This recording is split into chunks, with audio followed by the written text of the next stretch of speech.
Nananawagan ng ilang fans ni Kim Chiu sa ABS-CBN management na seryosohin at agad aksyonan ang mga umano'y pagbabanta laban sa aktres na pinag-uusapan online. Para sa kanyang mga taga-suporta, hindi na raw ito dapat baliwalain kapag ang seguridad at kaligtasan ni Kim ay maaaring malagay sa alanganin.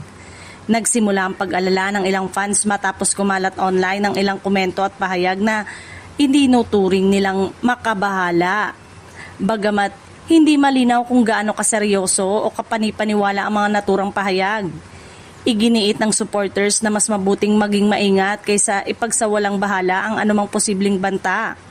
Dahil dito, hinihiling nila sa ABS-CBN at sa mga taong namamahala sa karir ni Kim na tiyaking sapat ang seguridad ng aktres lalo na sa kanyang mga public appearances, tapings at iba pang aktibidad kung saan maraming tao ang maaaring makalapit sa kanya. Patuloy din kumakalat online ang panawagang Protect Kim Chiu kung saan maraming supporters ang nagpapaalala na may malaking pagkakaiba ang simpleng criticism sa mga komentong maaaring may tuturing na pagbabanta.